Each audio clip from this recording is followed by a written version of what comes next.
अस्सलाम वालेकुम बच्चों। मेरे बच्चे, उम्मीद है आप ठीक ठाक होगे, मजे में होगे और जमकर पढ़ाई कर रहे होगे। तो बच्चे, पास पेपर्स का सॉल्यूशन शुरू करने जा रहे हैं।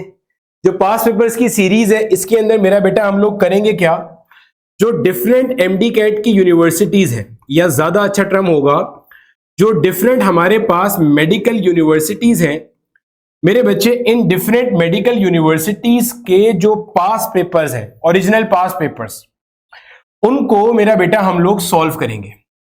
मेरा नहीं ख्याल कि आप में से कोई भी बच्चा ऐसा होगा कि जिसको इस बात की अहमियत का बताना जरूरी होगा कि इनका सॉल्यूशन कितना जरूरी है, क्योंकि ये वो क्वेश्चंस हैं जो ऑलरेडी उस यूनिवर्सिटी के एग्जाम में आ चुके हैं जहां पर जाने के लिए आप मेहनत कर रहे हो। तो आपने कोशिश करनी है, एक एक क्वेश्चन को गौर से देखना है, जो टॉपिक उसमें बताया गया है उसको मेक श्योर करो कि आपने वो टॉपिक कवर किया हुआ हो, क्योंकि दे आर मोस्ट इंपॉर्टेंट, क्योंकि ये उस यूनिवर्सिटी के क्वेश्चन बैंक से लिया गया क्वेश्चन है, आगे पीछे का क्वेश्चन नहीं है। तो मेरे बच्चे, इसमें हम नम्स के भी पास पेपर कवर करेंगे, सिंध की जो डिफरेंट यूनिवर्सिटीज हैं उनके भी पास पेपर्स होंगे, पंजाब की यूनिवर्सिटीज के भी होंगे, केपीके या खैबर पख्तूनख्वा की यूनिवर्सिटीज के भी होंगे, बलूचिस्तान के भी होंगे, सिमिलरली आजाद जम्मू कश्मीर, इस्लामाबाद और गिलगित, इन सब की यूनिवर्सिटीज के भी होंगे। आहिस्ता आहिस्ता आहिस्ता चीजें अपलोड होती जाएंगी। साथ ही साथ मेरा बेटा, अगर आप कहीं पर भी फंसते हो फिजिक्स को लेकर, कि आपको लगता है कि यार मुझे फिजिक्स का ये पर्टिकुलर टॉपिक नहीं आता, तो आपने बिल्कुल परेशान नहीं होना।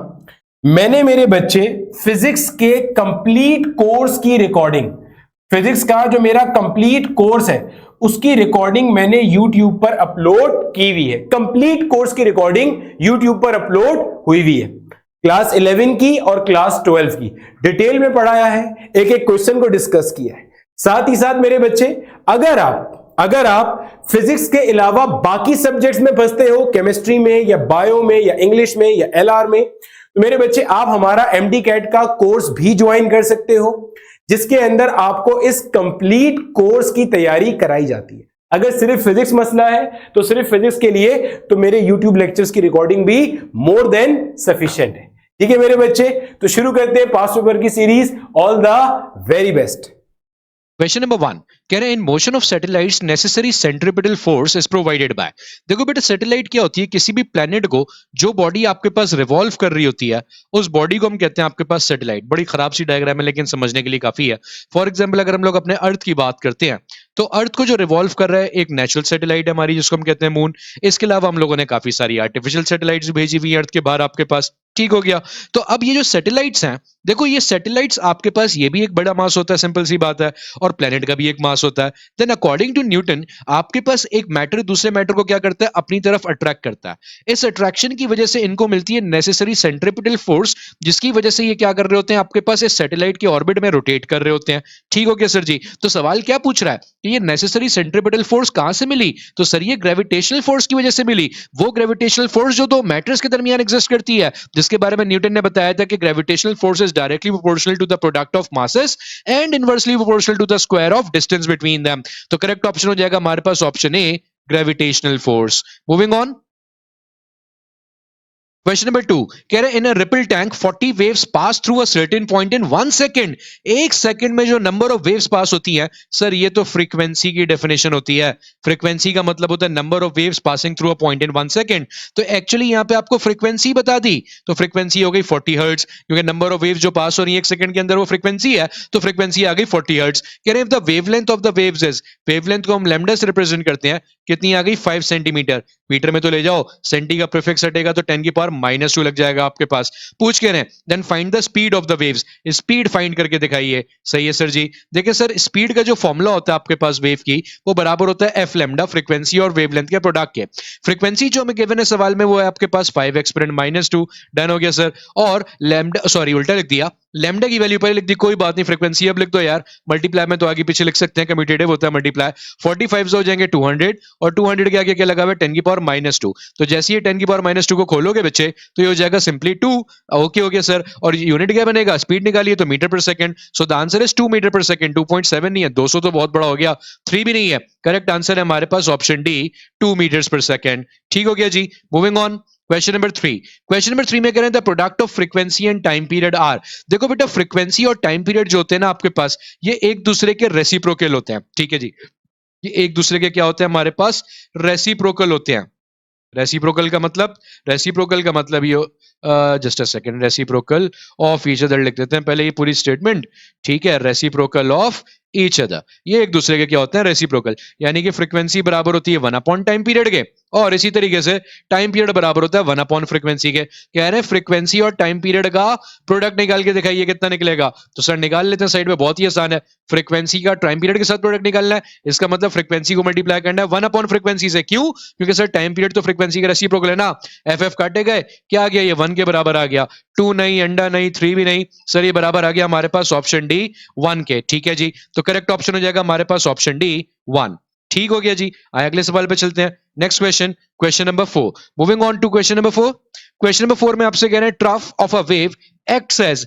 आपके पास किसी भी वेव का जो ट्रफ होता है, फॉर एग्जांपल मैं मान लेता हूं मेरे पास एक वाटर वेव है, ये आपके पास उसका क्रस्ट आ गया, और नीचे वाला जो पोर्शन होता है उसको हम ट्रफ कहते हैं। So this portion of the wave is known as crest and this portion of the wave is known as trough. Done हो गया सर जी। तो क्रस्ट और ट्रफ तो पता लग गया हम लोगों को यहां से। अभी जो कह रहे हैं ये जो ट्रफ है ये कैसे एक्ट कर रहा है, ट्रफ किस तौर पे एक्ट कर रहा है हमारे पास, चूंकि ये एक ट्रांसपेरेंट बॉडी है सर। देखें आपके पास मिरर जो होता है, मिरर हमारे पास एक साइड से ट्रांसपेरेंट होता है, एक साइड से पॉलिश्ड होता है, तो इसका मतलब मिरर एक रिफ्लेक्टिंग बॉडी बन जाता है। तो ये मिरर तो नहीं हो सकता, क्योंकि वाटर वेव लिया आपने, वाटर तो दोनों साइड से ट्रांसपेरेंट होता है, तो इसका मतलब इसका बिहेवियर एक लेंस की तरह होगा। लेकिन कौन सी लेंस? अगर हम देखें सर ट्रफ की जो पोजीशन है, वो ट्रफ की पोजीशन कैसी है, वो कुछ इस तरह की है। जब वो इस तरह की है तो इसके ऊपर जो भी लाइट वेव आके आपके पास पड़ेगी, जो भी लाइट वेव आपके पास आगे पड़ेगी, वो लाइट वेव इस पे पड़ने के बाद आपके पास क्या हो जाएगी भैया, डाइवर्ज हो जाएगी। इस पे पड़ने के बाद क्या हो जाएगी भैया, हमारे पास डाइवर्ज हो जाएगी। अगर डाइवर्ज हो जाएगी तो ये बन जाएगा एक डाइवर्जिंग लेंस, और डाइवर्जिंग लेंस जो होता है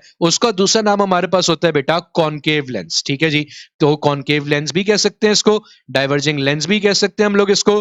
ठीक हो गया, तो ये कहलाएगा हमारे पास कन्वर्जिंग सॉरी कॉनकेव लेंस या डाइवर्जिंग लेंस। तो करेक्ट ऑप्शन तो सर ऑप्शन ए में लिखा है, ऑप्शन ए बन जाएगा हमारा correct option. Moving on, question number 5 कह रहे हैं in Doppler effect if listener moves towards a stationary source. बहुत आसान सवाल है सर। एक लिसनर जो है वो किसकी तरफ जा रहा है, एक स्टेशनरी सोर्स की तरफ जा रहा है। आपके पास सोर्स जो कि रुकी हुई है, इसको ऐसे समझ लो कि तुम्हारे सामने एक एम्बुलेंस खड़ी हुई है, उसमें उसका सायरन बज रहा है, और तुम उस एम्बुलेंस की तरफ जा रहे हो भागते हुए, तो उसका जो सायरन बज रहा है उसकी जो तुम्हारे कानों में चुभने वाली आवाज है वो और चुभने लग जाएगी जितना तुम उसके करीब जाओगे, जिसका मतलब उसकी फ्रीक्वेंसी क्या होने लग जाएगी, बढ़ने लग जाएगी। तो जो ऑब्जर्व फ्रीक्वेंसी होगी, जो फ्रीक्वेंसी आपको सुनाई दी जा रही है, वो बढ़ने लग जाएगी एक्चुअल फ्रीक्वेंसी के मुकाबले में। तो ए ऑप्शन क्या कह रहा है, observe frequency is greater then original frequency, बिल्कुल सही कह रहा है। बी कह रहा है ऑब्जर्व फ्रीक्वेंसी इज लेस नहीं बढ़ेगी सर, करीब जा रहे हैं उसके। सी कह रहा है ऑब्जर्व फ्रीक्वेंसी इज इक्वल नहीं, बराबर नहीं होगी, ज्यादा होगी। डी कह रहा है इंडिपेंडेंट ऑफ, इंडिपेंडेंट भी नहीं है। तो सर ले दे के करेक्ट ऑप्शन हमारे पास बच गया option A, observe frequency is greater then original frequency. Moving on, question number 6। Question number 6 में कह रहे हैं refrigerator is an example of. Refrigerator किसकी एग्जांपल है? देखो बेटा रेफ्रिजरेटर का जो प्रिंसिपल होता है वो क्या होता है कि इसके अंदर आपके पास कोल्ड बॉडी से हीट को मूव करवाया जाता है आपके पास किसकी तरफ, हॉट बॉडी की तरफ। हीट को कोल्ड बॉडी से कैसे कहां मूव करवाया जाता है, हीट सॉरी होल्ड लिख दिया, माय बैड। हॉट हीट को सर हीट में लिखें, हीट अभी लिख देते हैं यार, कोई बात नहीं। तो कोल्ड बॉडी से हीट को कहां मूव करवाया जाता है, हॉट बॉडी की तरफ। लेकिन उसके लिए लाजमी है कि हमें क्या करना पड़ता है, एक्सटर्नल वर्क। ये कौन सी स्टेटमेंट है कि it is impossible to construct a heat engine in which heat flows from a cold body to hot body without any external work. ये स्टेटमेंट है मेरे बेटे क्लॉजियस की, और क्लॉजियस स्टेटमेंट किसको रिप्रेजेंट करती है, क्लॉजियस स्टेटमेंट हमारे पास रिप्रेजेंट करती है मेरे बच्चे सेकेंड लॉ ऑफ थर्मोडायनेमिक्स को। तो इसका मतलब क्या हो गया कि आपके पास ये जो रेफ्रिजरेटर है, ये रेफ्रिजरेटर हमारे पास एक टेक्स्ट बुक एग्जांपल है किसकी, सेकंड लॉ की, फर्स्ट की नहीं है सर। करेक्ट ऑप्शन हो जाएगा option B, second law of thermodynamics. Moving on, question number 7। Seven में कह रहे हैं in a certain process 400 joule of heat is supplied, जो हीट हमने सप्लाई करी वो कितनी आ गई 400 जूल, जिसको हम डेल्टा क्यू से रिप्रेजेंट कर देंगे।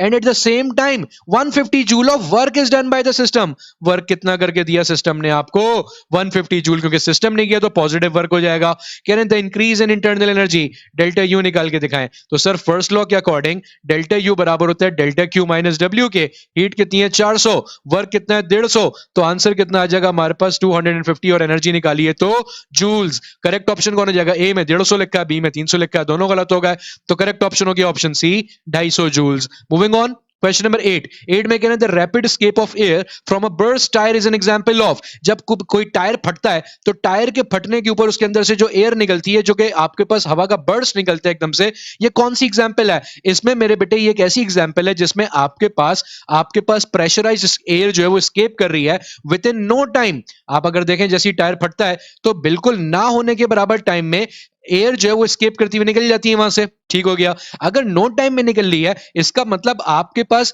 एयर का जो टेम्परेचर है वो हमारे पास यहां पे, आप समझिएगा इस बात को कि आपके पास इस इतनी सी देरी में एयर के टेम्परेचर के चेंज होने की वजह क्या बनेगी, समझिएगा। देखो आपके पास यहां पे जो एयर के अंदर मूवमेंट हो रही होगी, एयर के मॉलिक्यूल्स जो हमारे पास वाइब्रेट कर रहे होंगे, क्योंकि air being an insulator, air के अंदर हीट का ट्रांसफर रुक जाएगा।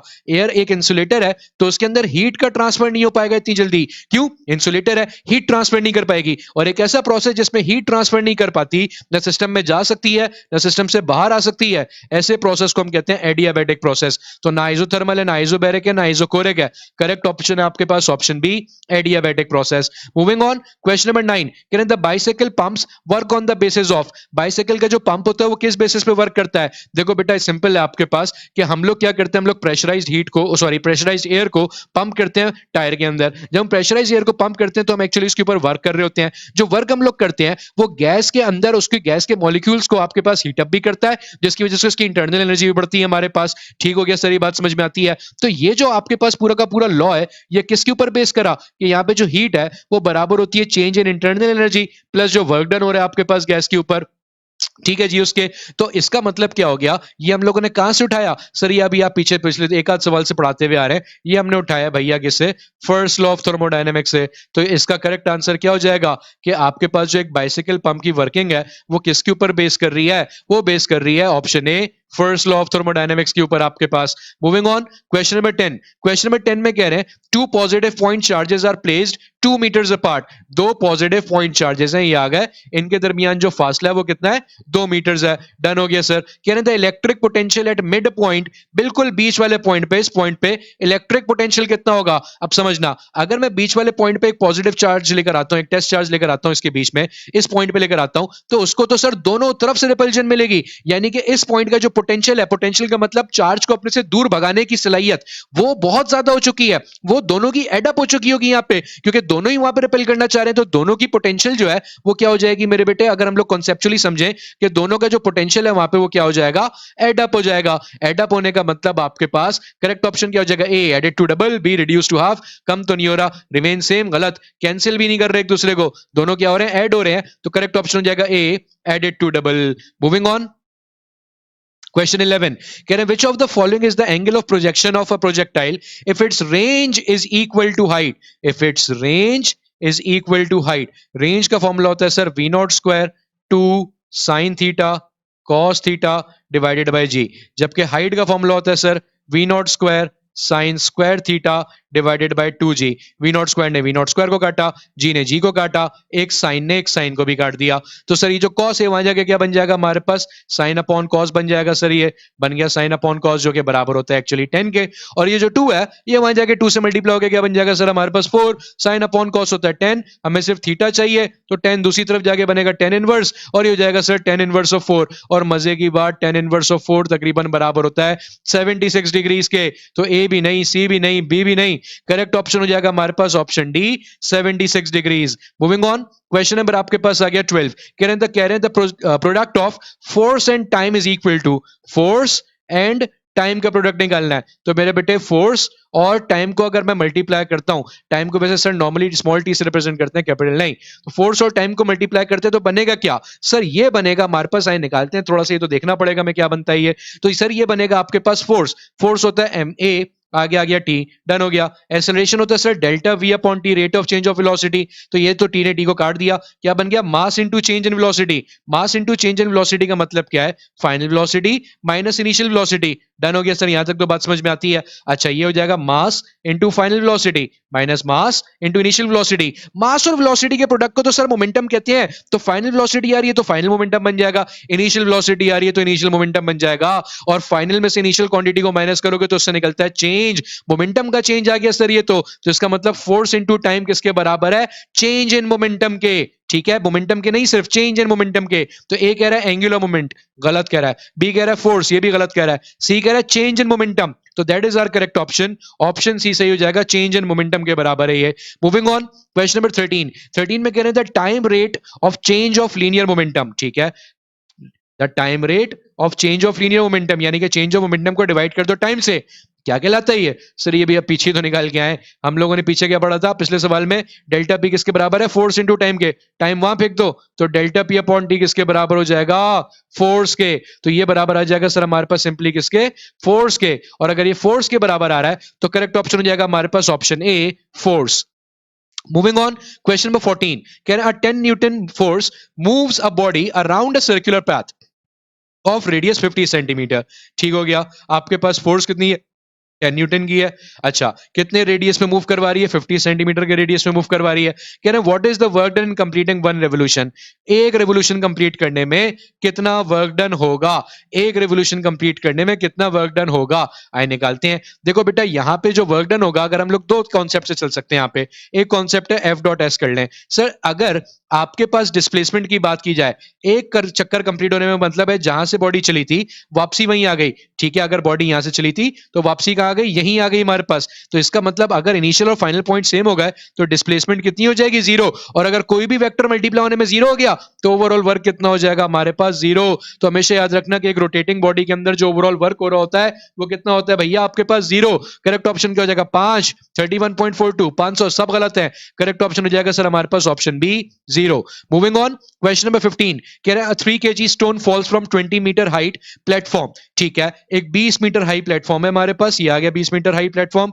यहां से हमारे पास एक 3 किलो का स्टोन गिरता है, इसका मतलब उसकी इनिशियल वेलोसिटी कितनी हो जाएगी, यहाँ पे अभी इस वक्त जीरो हो जाएगी, ड्रॉप किया ना आपने। कह रहे हैं find its falling speed at 10 metre height, जब ये 10 मीटर की हाइट पे होगा, जब ये 10 मीटर की हाइट पे होगा तो बताओ इसकी फॉलिंग स्पीड कितनी है। तो मेरे बेटे फाइनल स्पीड ड्यूरिंग फॉल निकाली जाती है with the formula v is equal to √2gh। ठीक हो गया, अब आराम से निकाल लेते हैं, 2 g की वैल्यू होती है सर 9.8, हाइट इन्होंने बोला 10 मीटर की हाइट पे निकाल के दिखाओ सर, सबको मल्टीप्लाई करेंगे हो जाएगा √196, और 196 का रूट होता है 14 मीटर पर सेकंड, तो स्पीड आ गई 14, 196 नहीं गलत, C10 ये भी गलत, करेक्ट ऑप्शन हो जाएगा हमारे पास option B, 14 metre per second. Moving on, question number 16 कह रहे हैं the area under the force displacement graph, force displacement graph, एक ग्राफ बना दिया मैंने, ये ले, और ये कौन सा ग्राफ बना दिया मैंने, फोर्स का डिस्प्लेसमेंट के साथ। ठीक है, for example the graph is just a straight line, तो एरिया निकालो जरा इसके नीचे का, जब एरिया निकालेंगे सर तो ये जो एरिया आ रहा है हमारे पास, ये एक रेक्टेंगुलर शेप बनेगा, रेक्टेंगुलर शेप का एरिया होता है लेंथ इनटू ब्रेड्थ, लेंथ वाले पोर्शन में कौन पड़ा हुआ है हमारे पास, डिस्प्लेसमेंट पड़ी हुई है, ब्रेड्थ वाले पोर्शन में कौन पड़ा हुआ है हमारे पास, फोर्स पड़ी हुई है, फोर्स इनटू डिस्प्लेसमेंट सर ये तो बराबर होता है वर्क डन के, फोर्स इनटू डिस्प्लेसमेंट किसके बराबर होता है, वर्क डन के। ए कह रहा है डिस्प्लेसमेंट के बराबर होगा, गलत, बी कह रहा है पावर के बराबर होगा, गलत, सी कह रहा है वर्क के बराबर होगा, तो करेक्ट ऑप्शन हो जाएगा हमारे पास यहां पे option C, work. Moving on, question number 17 कह रहे kilowatt hour is the unit of, kilowatt hour, अच्छा सर निकालते हैं, किलो वॉट, वॉट तो सर आपके पास पावर का यूनिट होता है, तो किलो वॉट भी उसी का बड़ा यूनिट होगा। आर किसका होता है सर, टाइम का होता है, तो पावर इनटू टाइम किसके बराबर है सर, पावर इनटू टाइम आपके पास बराबर होती है एनर्जी के। कैसे पता चला सर आपको पावर इनटू टाइम एनर्जी के बराबर है, आओ सिखाता हूं। देखो भैया पावर का फॉर्मूला क्या होता है, एनर्जी अपॉन टाइम, ऐसे ही है, तो अगर मैं कह रहा हूं पावर इनटू टाइम करना है, इसका मतलब एनर्जी अपॉन टाइम को टाइम से मल्टीप्लाई करना है, टाइम से टाइम गया तो पावर इनटू टाइम किसके बराबर आ गया, एनर्जी के।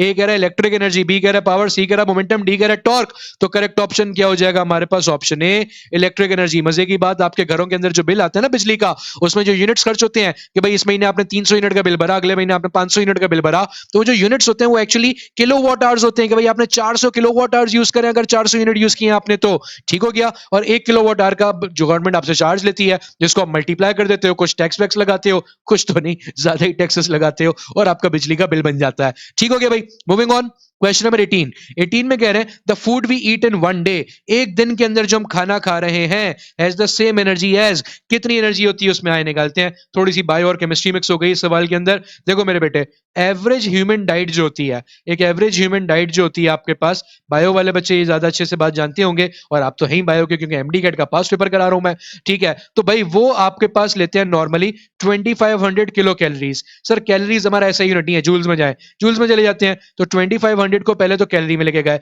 किलो हटाने के लिए 1000 लगाया, और एक कैलोरी में होते हैं 4.2 जूल्स। जब इन सबको मैंने मल्टीप्लाई करा तो आपके पास राउंड ऑफ होकर आंसर आ गया 1.05 एक्सपोनेंट 7 जूल्स। डन हो गया सर। जिसको अगर मैं थोड़ा और खूबसूरती से लिखूं, ये हो जाएगा 10.5 एक्सपोनेंट 6 जूल्स। डन हो गया सर। अच्छा, अब जब 1 लीटर ऑफ पेट्रोल को जलाते हो तो 1 लीटर ऑफ पेट्रोल से जो एनर्जी निकलती है वो भी हमें याद होनी चाहिए, थोड़ी सी केमिस्ट्री भी आ गई साथ साथ। 1 लीटर ऑफ पेट्रोल से जो एनर्जी हमारे पास रिलीज होती है बेटा, वो होती है 34 एक्सपोनेंट 6 जूल्स। अब ये कह रहे हैं, आप ये बताइए कि अगर हमारे खाने के मुकाबले में इसको कंपेयर करें, तो खाने के मुकाबले में हम लोगों ने कितना पेट्रोल का लीटर जलाया होगा, आओ निकालते हैं भाई। तो इसके लिए मुझे डिवाइड करना पड़ेगा अपनी डेली एनर्जी को, किसके साथ, पेट्रोल की एनर्जी के साथ, 1 लीटर वाली। ठीक हो गया सर, डिवाइड कर दिया, 10 ने 10 को खा लिया, 10.5 ओवर 34।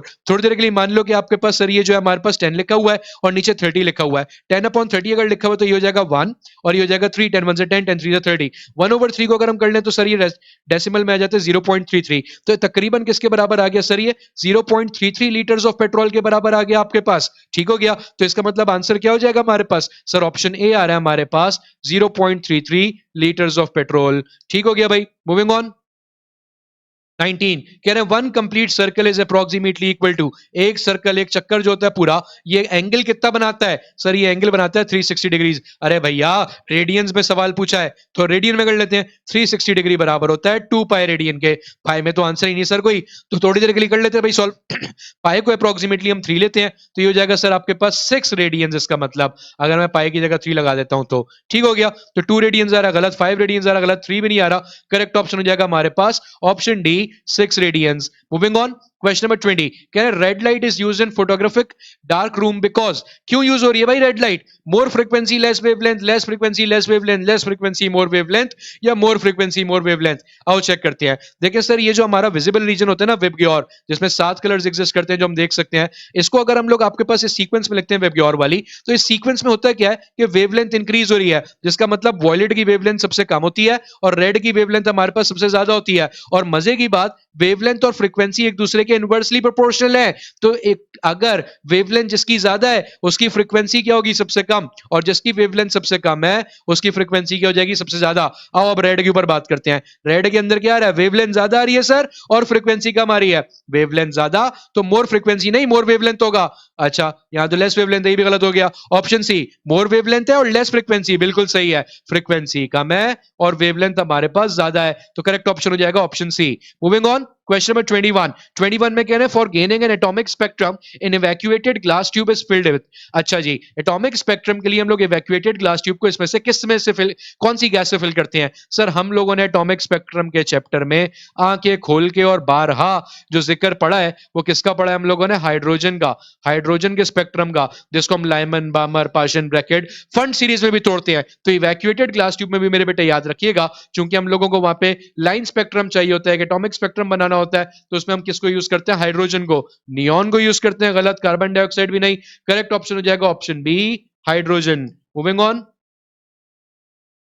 क्वेश्चन 22 कह रहे during production of X rays the cathode and anode are enclosed inside an evacuated glass chamber and high DC voltage of the order of. देखो देखो अगर हम लोगों ने एक्सरेज बनानी होती हैं तो ऑब्वियसली बात है उसके लिए हम लोग आपके पास क्या करते हैं कि इवैक्यूएटेड ग्लास चेंबर लेते हैं, उसमें कैथोड्स और एनोड्स भी लगे हुए होते हैं और उनको हाई डीसी वोल्टेज भी दिया जाता है भैया आपके पास। ठीक है, वो जो हाई डीसी वोल्टेज दिया जाता है ना आपके पास, वो नॉर्मली पता है किस रेंज का होता है, वो होता है मेरे बेटे थाउजेंड्स ऑफ वोल्ट। सर कितना थाउजेंड्स ऑफ वोल्ट, वो नॉर्मली मेरे बेटे आपके पास रेंज करता है 25,000 से लेके 100,000 वोल्ट्स तक। तो सर हम यहाँ पे क्या आंसर लिखें, तो सर आपके पास ये बात याद रखिएगा कि हॉस्पिटल्स वगैरह में नॉर्मल जो ऑपरेशंस हो रहे होते हैं उसमें कोशिश ये की जा रही होती है कि अराउंड 50,000 वोल्ट्स ऑफ करंट यहाँ पे प्रोवाइड किया जाए। तो करेक्ट आंसर क्या हो जाएगा? 1000। ये तो बहुत छोटा है सर। 10,000 भी बहुत छोटा है एक्स रेस के लिए। 25,000 भी छोटा पड़ जाएगा। यहाँ पे करेक्ट ऑप्शन क्या हो जाएगा कि नॉर्मल ऑपरेशंस के लिए कितना चाहिए? 50,000 वोल्ट मेंटेन करना पड़ेगा। 23 में कह रहे हैं half life of iodine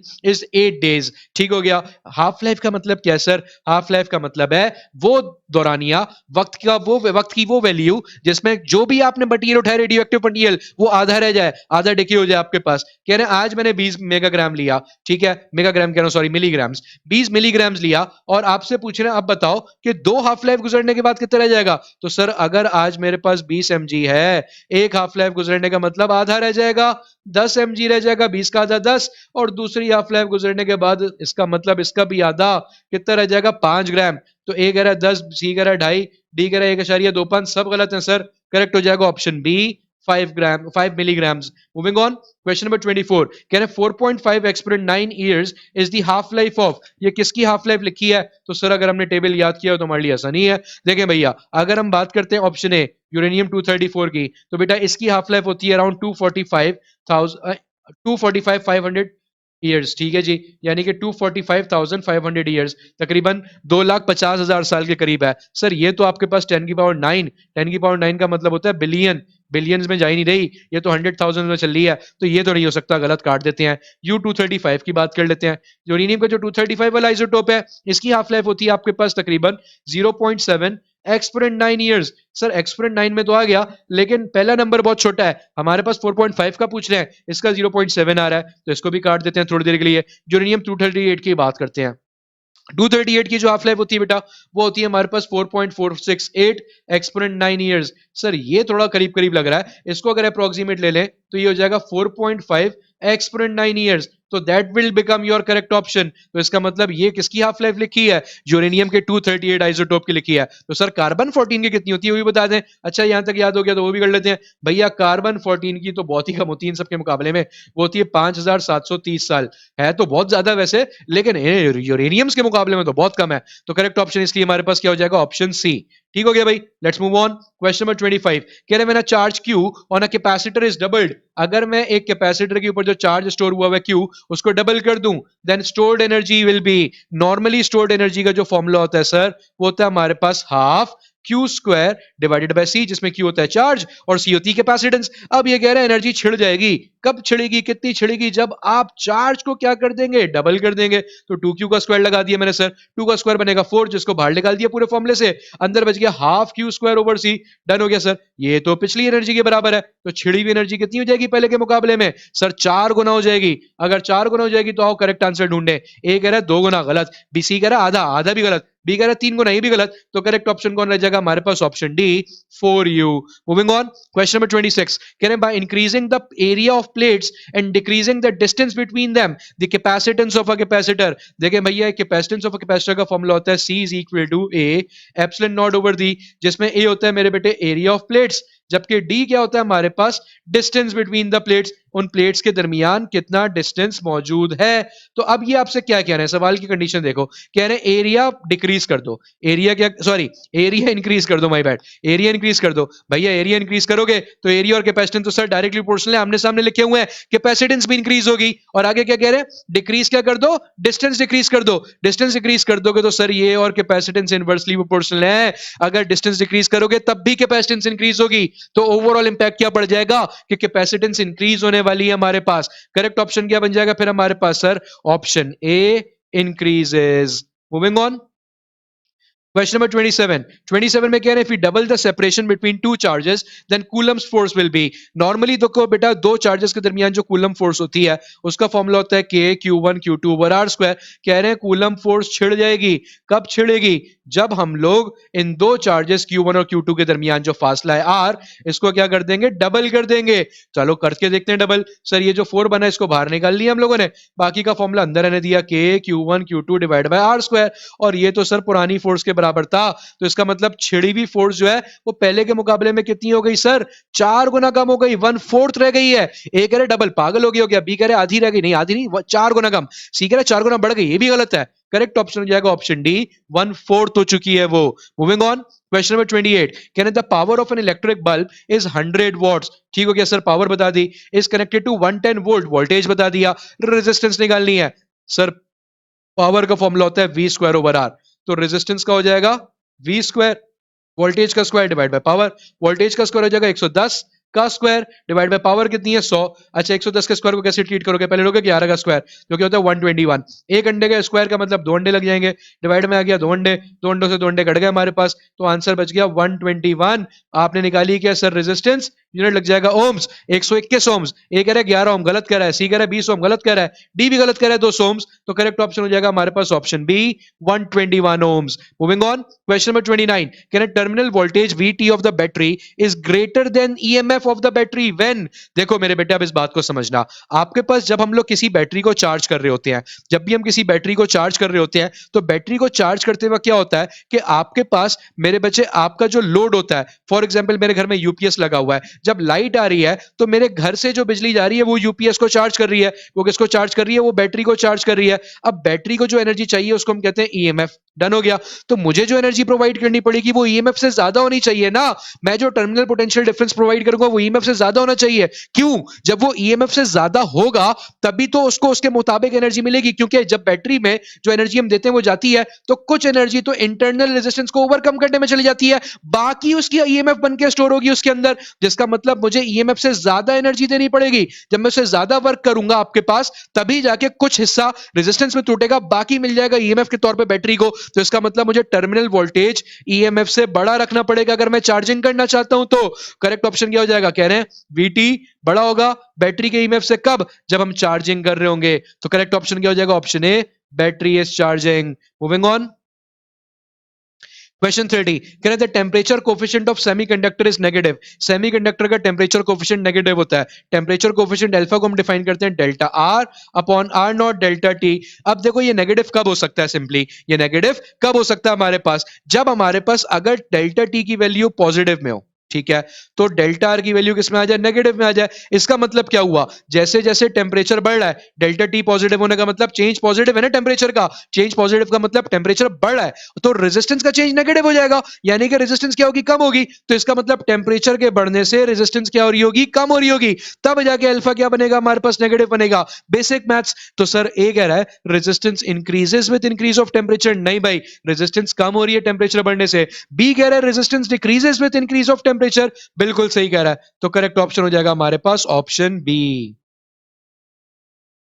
moving on, 31, कह रहे if length of the wire becomes 2 times to the original value and area becomes 1/2 of its original value, then resistance of the wire become। normally resistance of wire होती है sir rho L upon A। कह रहे हैं अब ये छिड़ जाएगी। कब छिड़ेगी? जब ये कह रहे हैं लेंथ क्या कर दोगे आप? 2 गुना कर दोगे। आओ करते हैं, लेंथ कर दी पहले के मुकाबले में 2 गुना, एल की जगह 2L हो गई, और एरिया क्या कर देंगे? 1/2 कर देंगे।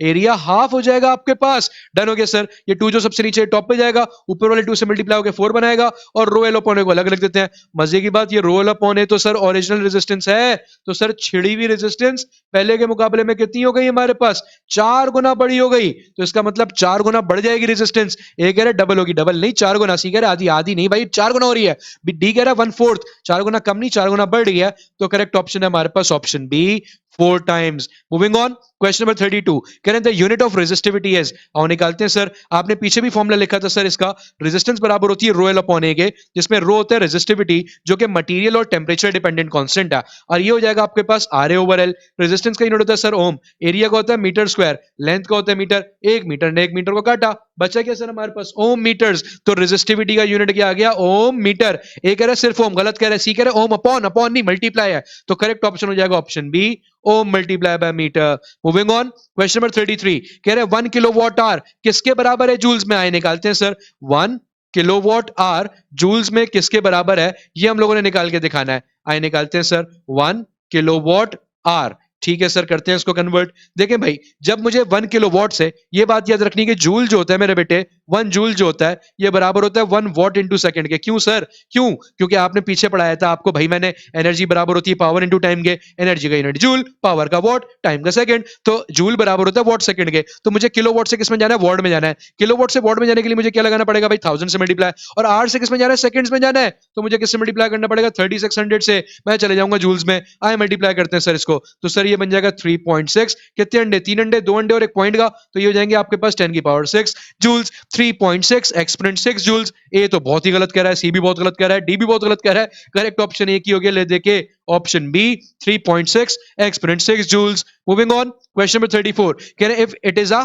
नल type resistance device for measuring potential differences, इनमें से कौन पोटेंशियल डिफरेंस को मेजर करता है? गैल्वेनोमीटर? नहीं सर, ये तो करंट को डिटेक्ट करता है। ये क्या करता है? करंट को डिटेक्ट करता है आपके पास। Ohmmeter? नहीं सर, ये रेजिस्टेंस मेजर करता है, इसका काम है रेजिस्टेंस मेजर करना। Ammeter? नहीं सर, इसका काम है करंट मेजर करना।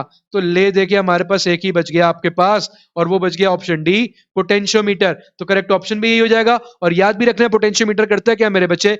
दो सेल की ईएमएफ्स को कंपेयर करता है हमारे पास, ठीक है, उनकी बैलेंसिंग लेंथ के साथ नल पॉइंट को निकालने के बाद। तो ईएमएफ और पोटेंशियल डिफरेंस का दूसरा नाम है। तो इसका मतलब पोटेंशियल डिफरेंस को मालूम करने के लिए हम कौन यूज करेंगे? पोटेंशियोमीटर यूज करेंगे।